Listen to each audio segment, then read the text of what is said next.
Hello and welcome. Today we are going to dive deep into a pretty radical reinterpretation of two of the most basic concepts in Christianity, the gospel and the kingdom of God. We're going to be exploring an academic perspective that puts the book of Revelation in a whole new light, not as some kind of weird appendix to the Bible, but as the very vision that sparked Jesus' ministry in the first place. So let's start with a question that really gets to the heart of this whole thing. What if our modern idea of the gospel as just good news is, well, incomplete? What if it's missing a huge piece of the puzzle? What if, for someone listening in the first century, it meant something way more mysterious? Something like a secret divine revelation being made public for the very first time. So here's how we're going to break this down. First, we're going to take a closer look at the word gospel itself. Then, we'll talk about the kingdom as a presence, not a place.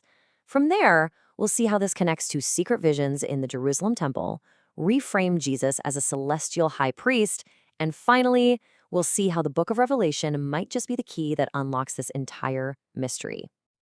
All right, so first up, our investigation really starts by taking apart a word we all think we know, the gospel. The familiar translation, good news, might actually be hiding its original, much more powerful meaning. You see, the Greek word is evangelion, and yeah, it can mean good news. But in its original context, especially in a religious one, it pointed to something much bigger, the revelation of divine secrets.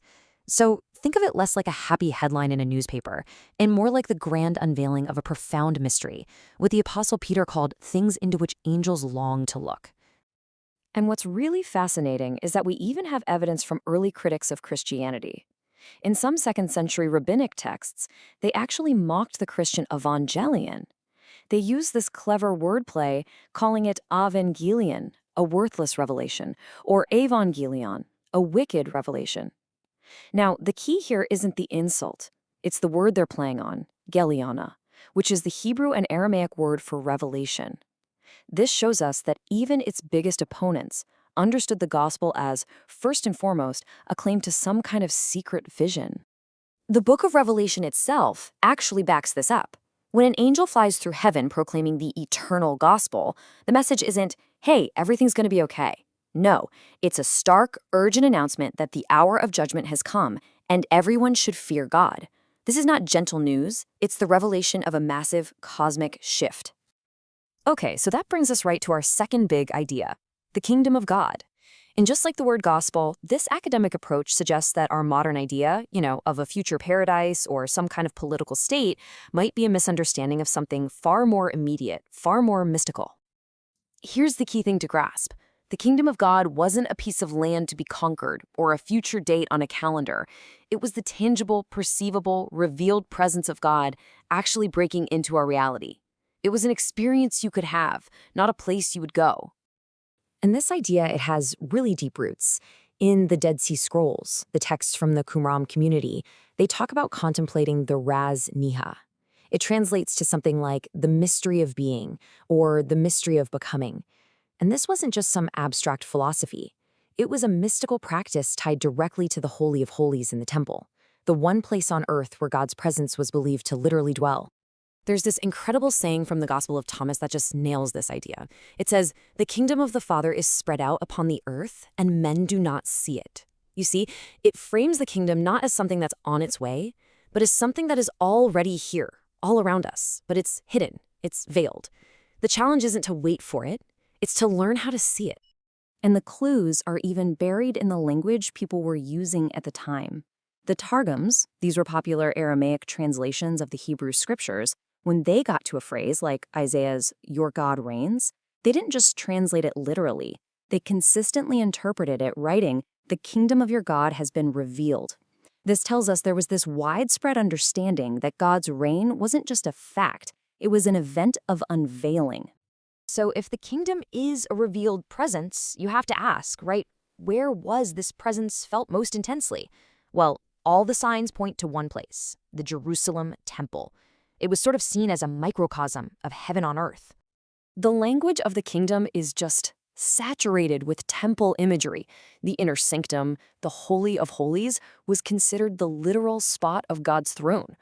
During the big pilgrimage festivals, the Hebrew text says that people came to see the face of the Lord. Think about the priestly blessings. They asked for God's face to shine on the people. And get this, even the Hebrew word for praise, hallelujah, shares a root with the word for to shine. It's all connected. The kingdom was about experiencing this radiant, shining glory. And this is where it clicks right into Jesus' own ministry.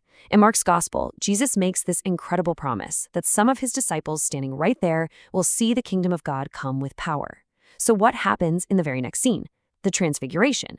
Jesus is revealed in this state of shining divine glory. The text presents this as a literal fulfillment of his promise. It was a direct vision of the kingdom's presence made manifest in him.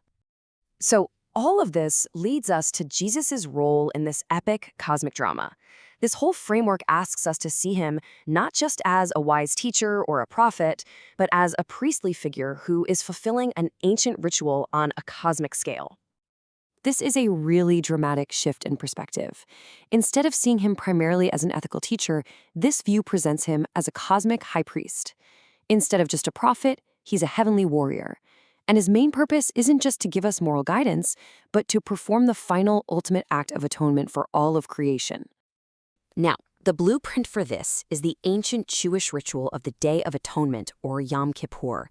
On this day, the high priest would go into the Holy of Holies, then he'd emerge to purify creation, banish all evil through a scapegoat, and basically restore cosmic order. According to this academic view, that ritual, that is the structural key to the entire book of Revelation and to Jesus' whole mission. And finally, this is where all of these different threads come together, right at the book of Revelation itself. In this view, it's not a prophecy that the Apostle John had about Jesus. It's the record of the very visions that Jesus himself received, the visions that defined his entire ministry. The very first line of the book is the whole key. It's not the revelation about Jesus Christ. It says it's the revelation of Jesus Christ, which God gave to him. If you read it that way, it suggests that this book is the actual content of Jesus' own prophetic mind. It's like the source code for his understanding of the kingdom, of atonement, and of his own role in everything. And right at the heart of this vision is one of the most famous and, frankly, weirdest images in the whole Bible, the Lamb. But this isn't just a symbol of sacrifice. In the context of all this temple mysticism, every single detail of its bizarre appearance has a very specific symbolic meaning. So when you decode this imagery, it all just snaps into place with what we've been talking about. The 7 horns aren't literal animal horns. See, the Hebrew word for horn is the same as the word for a ray of light. So 7 horns means complete, perfect radiance, the fullness of the transfiguration. The 7 eyes, the text tells us, are the 7 spirits of God, which corresponds to the 7 archangels. So this lamb figure, it actually embodies the complete presence and glory of God. And this is the climax of the vision. This human figure, the lamb who was slain, enters the heavenly throne room, takes the scroll, and essentially merges with the divine being on the throne. It's a process that academics call theosis. The human becomes divine, becomes one with the Lord. And it's from this new, enthroned position that he kicks off the final judgment, completing that Day of Atonement ritual on a cosmic scale. So we end right back where we started, with a question. If the book of Revelation isn't just some strange book at the end of the Bible, but it's the foundational vision that Jesus himself received and then lived out, well, how does that force us to reread everything else he said and did? His parables about the kingdom, his warnings about judgment, his identity as the Son of Man, all of it is suddenly cast in a new and profoundly different light. The question is no longer just what's the good news, but maybe what was the secret he was trying to reveal?